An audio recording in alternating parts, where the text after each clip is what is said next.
OKFM 101.7. Honorable Clement Apaak, Busa South, Emrasibejani, or your deputy ranking member, Education Committee in Parliament. Honorable Martin.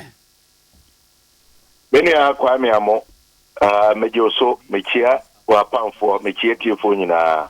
Yo, ya Josuna, Anope ya Pomoboko, dear. Oh, Nyamiadum, Nehuye, and Rana, Mebedu in crime. Over the weekend, me uncle, me meet, and Madame Fu, Anna, or ye contractor, your friend, Kenneth, and Newena, popularly known as Les Ken. My 10 company limited. You got pen a crabia. Eti na yenyina no ye wo na vrongo. Enti eno na mbedu ye. Eti me ho ye de. But Ghana yi an ko yi de. Ene afana nyina obi anim se nko yi. Ana wenra na ye meyi SHS ya fide no ase.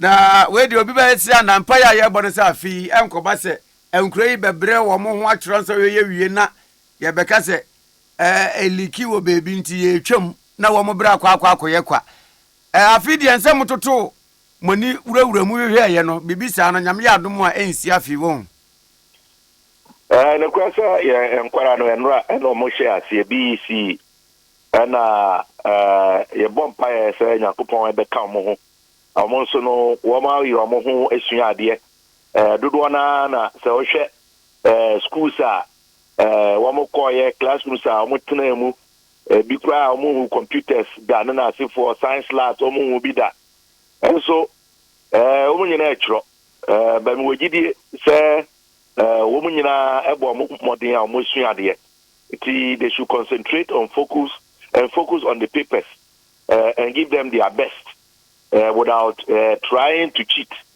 Mijidi say awuye sana ebeboy nyina but the okay dey no kre say ye sha say nre ye nyanti bibia kire say obi hye bibia wo ye bibia bitimi aha the integrity of the exams in terms of leakages any cheating in asset for eti me wogidi say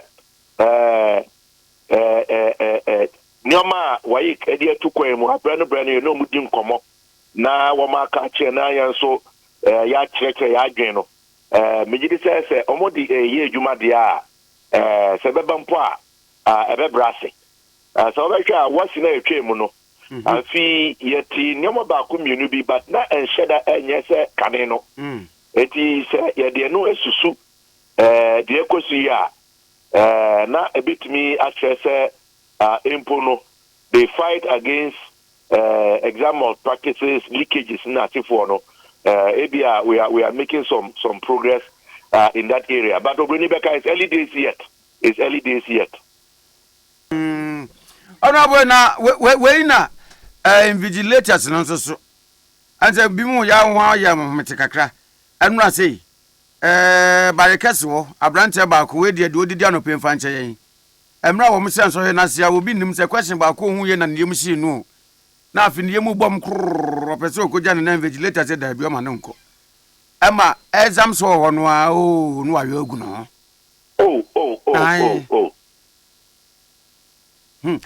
no the center yi wo manya de because we hwe arrangement na say na your security personnel and so on and invigilators no depending on the size of the hall omutai do be munimiensa and asifo and usually so no there's also a supervisor it is akwano makanwa at least the very minimum they should have done is to assign one of the invigilators and answer one of the security personnel now with me I escort no na wakosiesie no and the way am I they say it is not only something that would have disrupted the person involved, but even the whole class, say how am I doing?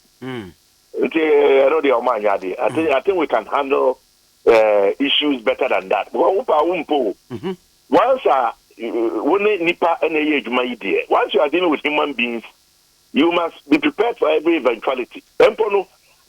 Most of these centers, they should have even ambulances on standby. Because anything can happen.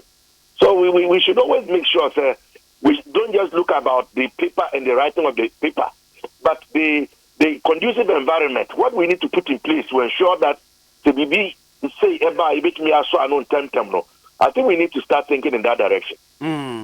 Where Baku and so he muna yet TSC ye main road when come up to muno. I'm not teacher me fee say and obeying vigilante I feel so any be. One year na maybe sense na na one kwan no so one year and I'm so adan. And also 1 week in one obe free fiako center one akwa vigilante no. Ne case kan kwa ye 150 eduane obedi mai. Na so be vigilante awie no. Scared be ma no ye 120. That time you what 120 ni free ne case kan kwa mu a obebo crack ko chire kura be 30 Ghana cedis. Ne did scam mai. No think kanumpo de anyanwanwa. Wo mu akwa vigilante this year no. 120 no kura be ba just next year. Enkwa ne ba be transfer ansa na sanso aba. Honorable we bi nkan wona se teacher bi ohwehwe na se enhwe a. Woni headmaster na mistress bi be ye kululu. Na ne nkura na o maba center we be kira de na je wehu no. No apekakra bi di ama no. Kwame asema wo de atinwe de no so mate say vigilators no dodo na ya sika wo se wayik etua ma won say wa ma gpini abebo ni ntino ntai nko konso a etumi echesa bega kodu ho oboni be kana afide the value no na eswate na wa hwe eyi Ghana na ayeti ya na wo hwe fangombo we share gallon of petrol, gallon of diesel. Opa umpo drivers no so no almost one betu lorry fame. Na ukoye juma we say na we calculation that the cost of transportation is more than what we are going to get at. Yeah, economically no. Nipa de nipa nyabwa. Also one year sa. What I would try to say is given the conditions, it perhaps may be time for WAEC to look at adjusting the allowance, they should look at adjusting it up to reflect reality. But at the same time, also, one can say, I'm buying Edenica, I'm buying Taintia, which is the case. So, Abakaya, Alsana, you bet your was in Ponebetoja, say, I'm buying Eddie Waika, going back to 2021, dear Omuye, Emma Yakra, the Anutu Mubi, Emma. I buy Emma 50 million. Say, woman for any Jumano, Abra, where you cry on Coca, 70 million and an here. And it is also clear that government's commitments towards Waikono has not been the way it should be. And that is also creating difficulties for WAEC in terms of paying these allowances, but be as it may, since WAEC is the engaging agency, you know, now said here, sir, Sika, I want to abide the man no, or not to buy a bank etmiaji, na Nkrofoa, or also a Brano, or Kofa Moma, or a Juma Dubois, or no, now almost so omit me and your mochapa. Observe for an honorable Clement Apaak, Busa South and Rasebe Jenny, as a come Rasebe Fianso Swa, Committee of Waha, a retro to Agana, young Mission and some MAye or your deputy ranking member. Honorable, now, Yena, Conference of Heads of Assisted Secondary Schools, CHASS, 160th Annual Conference, anniversary celebration, Wamakwakoye, and we see Mukakrawako Fudia. Menya wamunsem ni bi. Honorable minimum dancer want to swing your wamunsem ni bi, most especially wamu consensus no. Kwame, sir, unim say eba nguma su ahonsem na asefo a mejuma. Ma said ye. Dia yam wa we dia nka me from prophet kura because ensem a me no abobon komo ebre bia nche ye kura na. nyina wom. Na ko ne eba akopɛ. Ko ne eba akopɛ. Eti kata no mensa akabinti ma timi akankan. Obroni beka is about a 21-point communique. One more tintim point by point by point by point. Nyoma koso efa adisua was secondary school, Christian high school. Mo GDA say sa ansem no say aban agipinye na ye nyina yeka yetibom na yetumi eso ano a ebema program no mfa so no adoso a chen say de ye hunu yi. Eti so obehwa some of the key issues are many we di hun komo awofo akasa di afa ho Africa Education Watch no mo ne IFS no mo ene obi biara wo pese nmasua e wo secondary school etumi ekoso 13 ekebi no ni nyina o mo tintim egu krata no mo bakwame say wo hwa krata na answer na wo mmeko to the list of concerns no and complaints no. You see, sir, they have made an indication. Sir, this is not the first time that they are bringing these issues to the attention of government in their communique. And that they are disappointed. It's unfortunate that almost all the time, no, when they issue their communique with these issues, they don't get the needed response from government. So when you look at the key issues, one of the issues are, what more can I say? Government should consider the call for cost sharing as far as the free senior school is concerned. That's right. And also saying, one more bought a bank coco. Say the program ni koi. Nyoma a time baba. Akoye sikasem na sifu no. Aban entie Ghana for omo kase program here program a yenyina yesum nanso program no e was say yitumi krakra e was say yitumi eye hihye a ebema sikasem ne na asefo entwe program no ensensan eti ebeya aban angipenie say obema awofo no so ayeden etumi etua sikani bi e de aboa aban amana program no essentially they are calling for cost sharing in terms of financing the students in the secondary school system. Ebio, the other key issue are Omaka Wasama maybe did say a yentin asupumna and Kamenkwa di Antemiara Aban Fanye Juma. And they say they are calling on government to immediately scrap the Puffer Stock Food Company as the main institution in charge of the food arrangements as far as the free senior school or the secondary schools are concerned. And I mean, no more are doing because okay, Buffer Stock Food Supply Company now. And yes, or Shadana or what Sikabia and Waho na say the Dino and Citiano now I caught in Mianana Biguho. Na Wama Nkofo Abaji Ebianana Piono. And they are cost supply schools, you know. That is not the way it is working. Buffer Stock actually recruits contractors. Now, one more contract to supply food items to schools. Now, one kopo musika. No more they are told in Yaneno. I can supply. Now, you create Buffer Stock through ministry. Now, Buffer Stock is why day. Now, Buffer Stock at Moka. But what is happening is that it is creating a number of issues. First of all, no, Aban in the first place does not pay Buffer Stock and its suppliers regularly.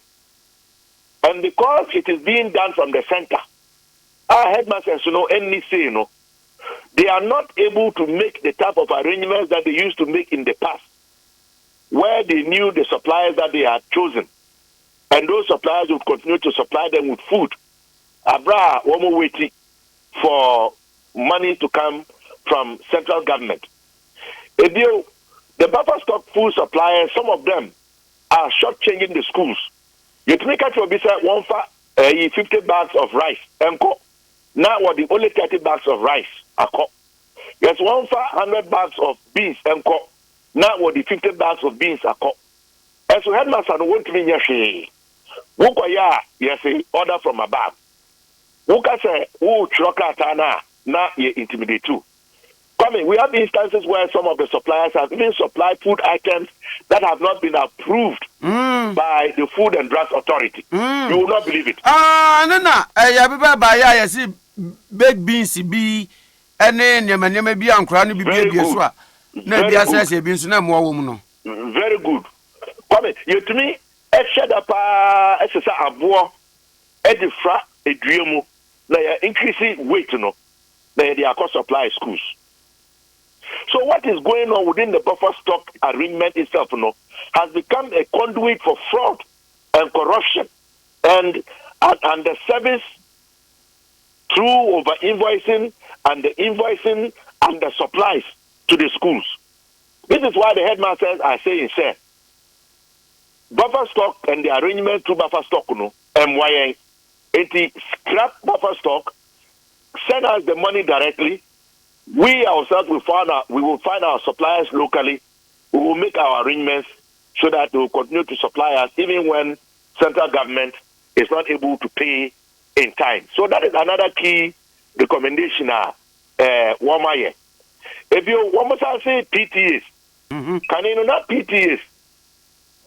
As far as infrastructure and other activities on secondary school campuses, are concerned. How many old students, If we say a policy by PTA has been made parents association. The teachers never and it has now become voluntary. I say ya never sa PTA dues na se for Rentino. Me ama no abeye a barrier to the students. Abra any say a teacher because we are now running a free senior high school system. But at the same time, we all know that the PTAs traditionally have played very important roles. So what CHASS is saying is that government needs to take another look at the arrangement so that we can reinstate the PTAs the way they used to be. But fashion out an arrangement that would not make it possible for any student to suffer any expulsion or denial of academic work because of PTA dues. And I mean, say you say to me at the PTA the way they used to be now, it will help improve and sustain the program. It will also help the PTAs to continue to play their role in addressing some of the issues on the various campuses in the area of infrastructure, ICT labs, any libraries, any nasifo. Bakubi amosa ankaya wasa meditudra. Yes, almost government has not been remitting them in as far as recurrent expenditure is concerned, and funding for other variables classified under free into library, labs, ICT labs, and then nasifo. The monies to run those facilities, have not been forthcoming. So, although it is a 21 list of concerns and complaints, these are some of the key ones that stand out to me. The main one, this should serve as a basis for President Akufo-Addo to ask the Minister for Education, Educhum, to initiate that national conversation. Because also Democrats that in itself can serve as the locus, the central point for all of our stakeholders in the area of education to come together and use this document to see what we can do to review the program. The way we are so far getting it from the program. Honorable said there was a now working. What much them and son our mobile concerns any results no esono. Say this is not the first time one would day concerns ever. Now the question is, will they ever be heard? You have asked a very simple but profound question. Will they ever be heard? And I think that is the challenge we have in this country and with this government in particular. Church stakeholders, those in the middle of the theater, will be able to say without the heads of these institutions and the teachers who they supervise and superintend over, we will not have a secondary educational system. We're also need the issues. Say, ye tienu asupum na ye na ye kabum na say ye kra ebema program no ayefefe. So the question is this: why is it that year in year out they make these proposals, they make these suggestions, they file these complaints, and they are not heard? That is why sometimes I argue, say, yes, sir. Government and Akufo-Addo's commitment to the free senior school policy are on a flagship program, no, ought to be questioned. Because I won't also we do a flagship program, Abba. And then I see a sum. And a parliament, so Oba, we say Upesika for 2022, we say 2.3 billion. We have voted it for you.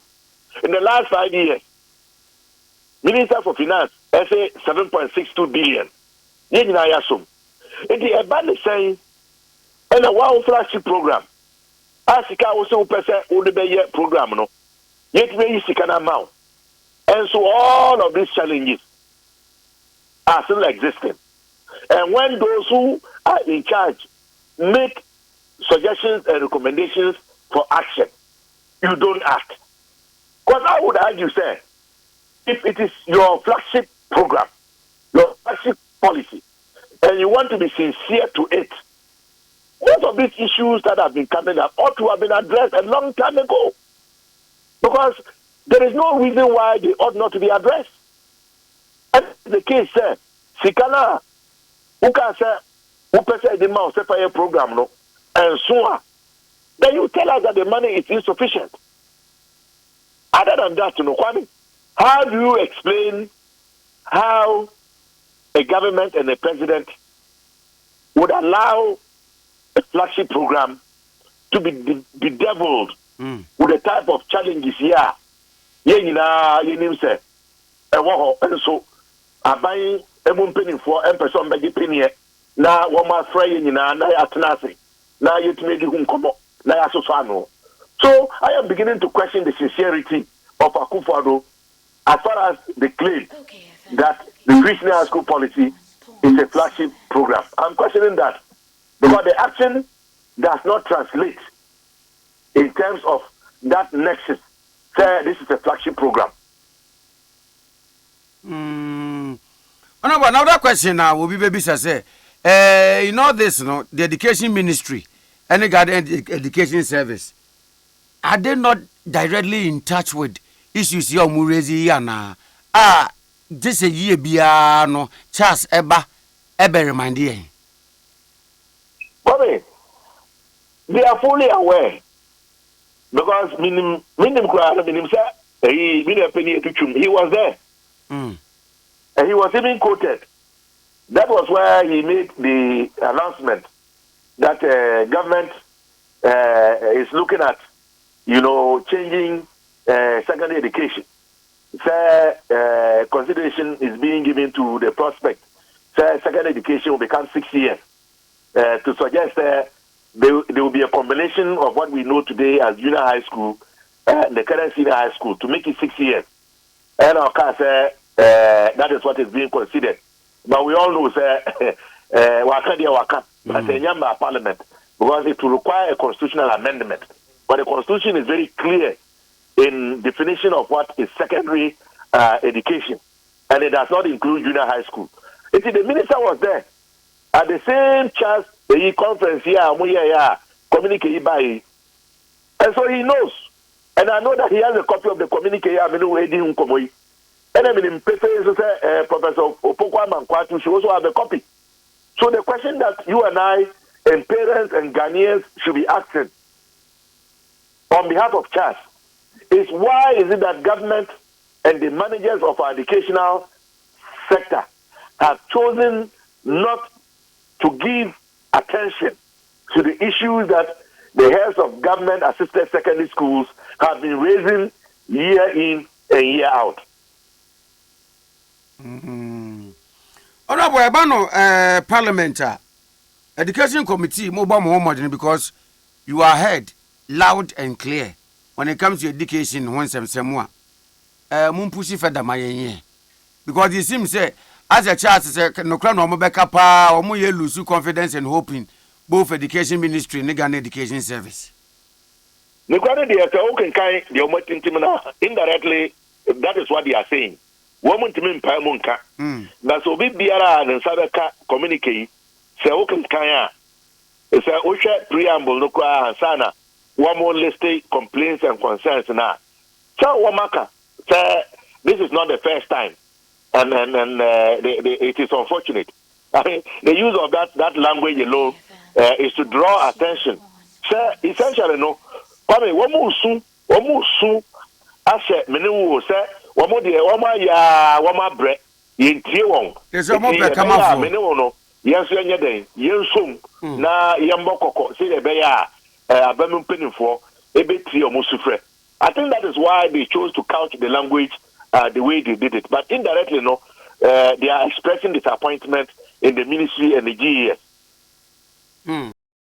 OKFM 101.7